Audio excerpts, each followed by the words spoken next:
Hey there, Jackalopes fans. Jason Ruff here. Welcome to another edition of The New Normal. I'm pleased to be joined by Jackalopes legend, head of the Junior Jacks organization, and now captain with the Odessa Fire Department and paramedics unit, Donnie Margettie. Donnie, great to see you again, my friend. I'm loving your man cave.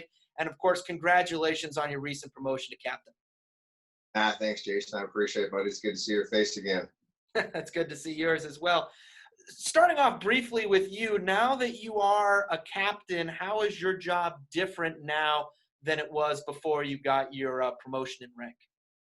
Yeah, before I promoted to engineer, so I was in charge of all the units, pumping the water, all the mechanics to the firefighters, making sure the truck was in really good condition, and obviously getting to the scene safely.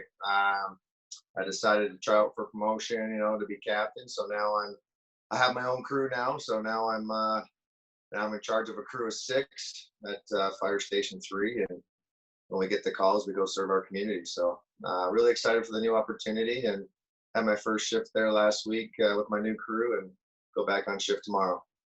Any similarities leading a crew of firefighters nowadays back to maybe during the later years of your playing years when you were a veteran, say when you were playing with the Jackalopes or in other points in your career? Yeah, it's a little different. I was captain here for the Jackalopes. I had 20 guys to lead, and I think we just led by example. It's the same thing. It's all about balancing, making your guys feel welcome and listening, and making everybody feel involved. Obviously, it's a little bit different being at the fire station. You never know what you're going to get. A little nerve-wracking at times, but we got 6 of us to figure out the solution. And when you're playing hockey, I mean, it's a lot easier. It kind of becomes a routine. From all the mentors that I had as a kid growing up and all my former leaders. So just passing on the torch to these young guys. Awesome. Awesome. And I know you're doing a great job not only working with the Jackalopes youth hockey, but also serving our community. And we all thank you for that. Moving on to the Junior Jacks and youth hockey, how did COVID-19 kind of impact the youth hockey program here in West Texas, and how have you and the Junior Jacks adapted and been able to overcome it?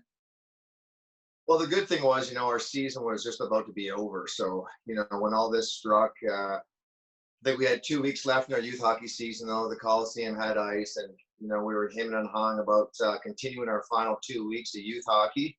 And, obviously we just followed the suit, with the precautions and stuff. And until we got to learn and until we educated ourselves about COVID-19. And so we just canceled the last 2 weeks. We've stayed in contact over Facebook. Our coaches, the Jackalope coaches, did some workouts for our kids. We've had several emails, several comments on Facebook. It was great to see everybody face, that they were still working out at home. And then, this is usually our off season where we start our evaluations, and it kind of just picked up in the right proper sequence there, and had our first evaluations last week with Squirt and Pee Wee tryouts, / valuations, and we're going to have a lot of people. They're very eager to get back to it. They've kind of been at home and bunched up, and the video games kind of got a little bit more and more, and the headsets, and people communicating that way. But it was good to see all the guys' faces this past weekend there at the Squirt and Pee Wee tryouts.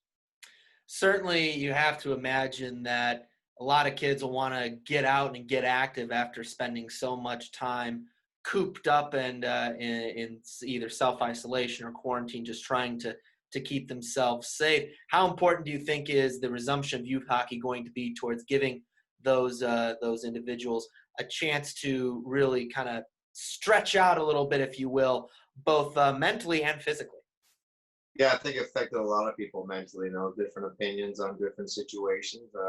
The bottom line, we want to have our kids as safe as possible. And, everything that we ask is all about recommendations. I mean, that's the biggest thing. Some guys wear masks, some don't. And not going to get into being the mask police or anything like that out there. But, as far as safety and security, I know I've talked to the mall several times. That's our home rink during the off season, because the mall has ice 24/7. And I know that their security jobs doing a really good job out there with the security and the cleaning. And I mean, that's all you can ask from them. And I think it's just a matter of time when you're going to have your first kid get it or involved in it. And I think As time goes on, I think it's going to be a lot easier to deal with this situation. But right now, we've just got to follow guidelines and the recommendations. And I think, if anything, it's actually educated more parents, how important it is to clean their gear and wash their gear and use proper manners and, don't touch your eyes. And,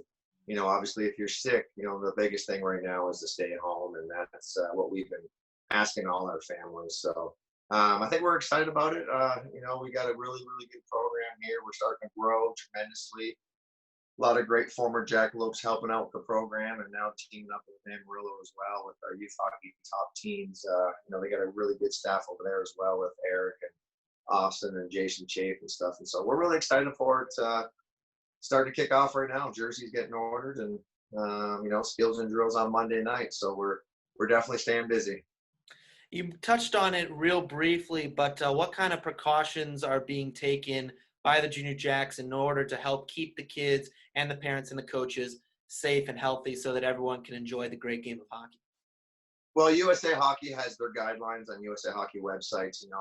They're not sanctioning any tournaments right now at this time. So, summer hockey kind of came to a halt. You can still do showcases and stuff like that. There's ways to get around certain things, but recommendations are all on the guidelines. But right now, if you do feel any kind of insecurity that you just unsure, we just ask the parents to stay home. Until they feel certain and they feel confident, because I can't guarantee that a kiddo's not going to get something.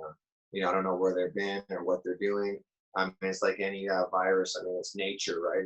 It's nature to me, and obviously they're educating themselves on how to deal with it, across the world. And, right now I just recommend that parents, if they have any questions or any concerns, if they're uncertain, we definitely use the 6 feet social distancing. That's where we always recommend it. Just like, just like grocery stores, they recommend it, but you do see people get close and stuff. They're not handing out tickets for being too close. And we're not doing that either. We're here to teach the game of hockey. And obviously, we have the whole mall on our side right now. They have 3 dressing rooms. They have a party room that we used last weekend. We have a front lobby that we use. So I just ask parents just to make sure that they're certain. I think it's affected everybody in different ways. But a lot of people from last weekend, they're just eager to get back to it. And there's a few cases here. We were in Dallas last night, and they have showcases going on for their kids, and they're the same way. They require a mask. Recommend that you wear a mask, and no different. I just think we have a little bit more kids here playing right now at this time because they have several rinks that they get to spread out across. But I think in the next month or two, you're definitely going to see things back to normal, I hope. And, we just want to have a fun hockey season. And as we get to continue and like kids do get it or exposed to it, I think there's going to be some recommendations that they haven't worked out the kinks yet, because it's just a matter of time. It's all youth sports. So I'm curious to see what direction it goes in once kids do start to get it a little bit. So. Yeah, you and me both in that regard.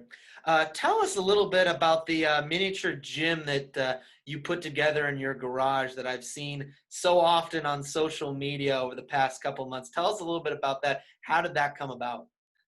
Yeah, I had a lot of people contact me. I've been training kids for the last 10 years on the side a little bit.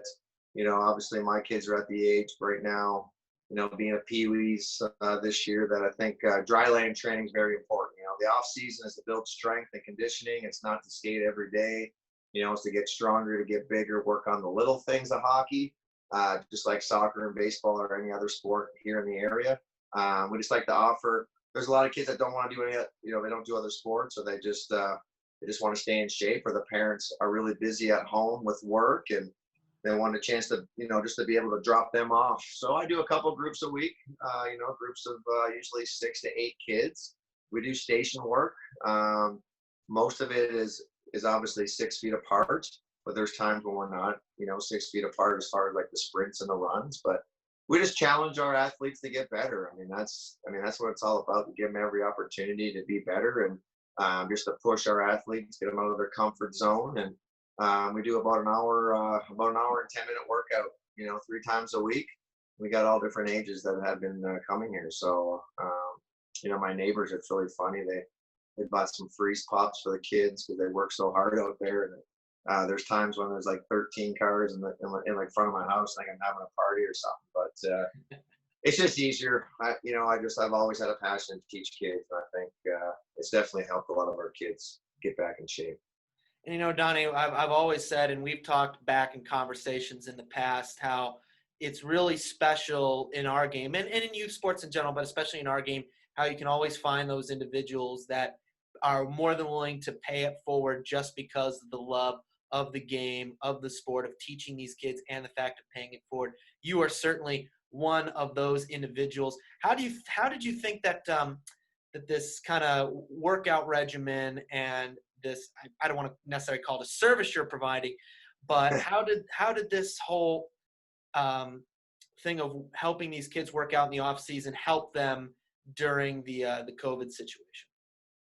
I think it was good. I think we waited the right time. There was, there's always those parents that, we don't care about it. We don't, we want to get them out there working out. But at the same time, I gotta, like with my profession, I was around it, as well. Being on the, I'm not on the ambulance, but my crew members have been near COVID patients, obviously. But we follow such good precautions, and we've been tested, and it's just so I had to think of children. You got children, or maybe they have relatives or other people that are more susceptible of like an illness, just due to COVID. So we waited a while. I mean, we waited a month, and that's when you had the Zoom videos out, and we were like recording. Our kids were on it. You could see our likes on our page. We had over 1,000 likes one time. And away Amarillo did the same thing. They kind of took it to another extent, and they actually did a Zoom class. So, but then during that time when they started opening up small groups to 10, and when we first went to the first phase, I mean that's when we started it. But I've always kept in contact with our with our junior jacks over social media, and then a lot of our kids that I coach on a regular basis, and the ones that do take it to the next level, they started showing up. And then all of a sudden went from 10 kids to 20 kids a week, and been spending my time doing that. And I had a little break there, but I've had other guys too, like Dan Laverne and Johnny Boyles. Those guys have been great too, teaching lessons and helping out the program. We got Dre doing them now. I mean, there's a lot of really, really good youth hockey coaches here in our area that give back. And if it wasn't for them, we wouldn't have a program. So I got to thank all the parents and the kids, because we're like one tight family. I know we're really interested in seeing what the Big Jacks are going to do this year. It's good to have you back from Chicago area there, and so I'm sure you're eager to get back yourself.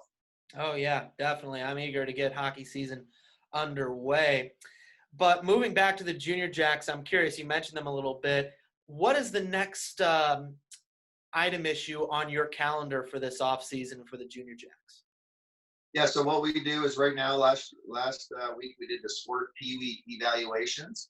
We're gonna have a Squirt Pee-wee, which is, I say Squirt Pee-wee, but just the guys that don't know what that is, that's ages 9 and 10. Squirt, 11 and 12 is Pee-wee, 13, 14 is Bantam, and then we have a U16 team, which is 15 and 16. Then we have a varsity team. Well, 4 of our teams for the first time in the last 15 years are gonna play in the Dallas Stars Travel Hockey League, which we combine with Amarillo this year, which is really good. We're both developing elite hockey players. We're both developing, all the way from elite to A to B, C, if you had to categorize them. C being house league, let's say, like back home where you're from. And so we're definitely growing, and we're definitely expanding. So we want to put the kids at the proper development level. It's tough sometimes to pull kids up all the time out of their comfort zone where they shouldn't really be there. They should probably be in this certain level so we could grow as an individual and as a hockey player. But that's our main reason why we're doing this, is we're going to have numerous teams, like going into numerous categories this year, which is great. And I think overall the development you're going to see when they're 13, 14, and then all of a sudden, after 16, hopefully you'll see a couple of these junior jacks in the Jackalope uniform. I mean, that's always been our goal, to try to get a couple of those kids up there. And I think we're on our way. And I think if we can get a guy from Odessa or a girl going somewhere, we do have girls in our program as well. I think that's huge for our program, and it's huge for Odessa, putting us back on the map. And I'm just waiting for that first kid to get out there. I think I really think you'll see that shortly. So I hope so too, and I'm eagerly awaiting the ascension of one of your junior jacks kids to the big jacks, the senior jacks, I guess, if you want to call us, and then eventually to college and who knows where else, whether that's the NHL or one of the other pro leagues.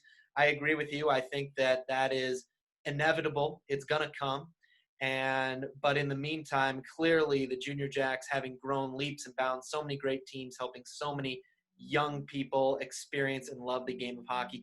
Donnie, last question before I let you go. You've been around Odessa for a long time. You played here, you lived here, you worked with the Junior Jacks. What has been your biggest accomplishment in terms of the Junior Jacks program and youth hockey in West Texas? I think my personal biggest accomplishment is just seeing these kiddos when they get 21, 22, they got families of their own, knocking on my door, calling me and just saying thank you. I mean, our biggest thing is, we want to teach life lessons, and the older the kids get, they go through more adversity. And, whether it's their first cuss word or, they hit puberty, and I think we get to see a lot of these kids grow up since they've been 5 years old all the way up to 16.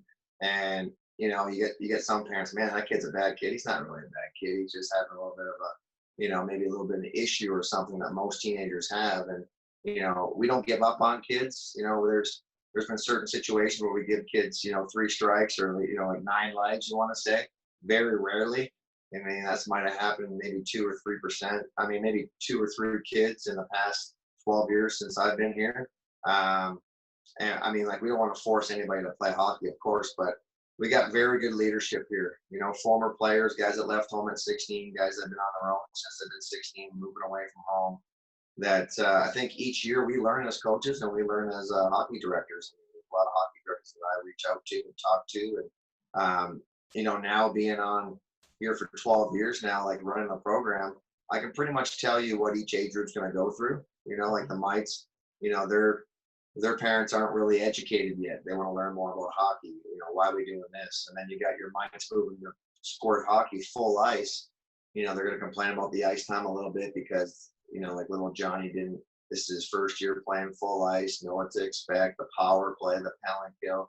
And then as you get older, you start learning your roles, on your team. And it's very difficult, to sit down with a person on the ice and their family and just tell them what their role is. I mean, nobody wants to hear, hey, listen, your son's going to be a third line player. But those are the ones that push the first lines and usually are more successful in life because they went through the adversity and they learned how to be part of a team. And that's those are the most accomplishments because I have so many people texting me, calling me, always inviting me to their weddings, so I feel pretty old. But I think that's my biggest accomplishment, just helping people grow as an individual and just helping them become a good dad or become a good mom. I think that's the biggest thing. It's just we want to be an impact on this youth program. And I think it's more than just playing hockey, way more. I mean, like hockey's a bonus. If you make it, great, but we want to see you be successful in life. One of the pillars of the West Texas hockey community and one of the great givers in our sport as well. Captain Donny Margettie, thank you so much for the time. Look forward to seeing you back here at the Ector County Coliseum real soon for the start of hockey season. Yes, sir. Thank you, Jason. It's really good to have you back, buddy. Thanks, Donnie. Talk to you soon. Yes, sir. Thank you.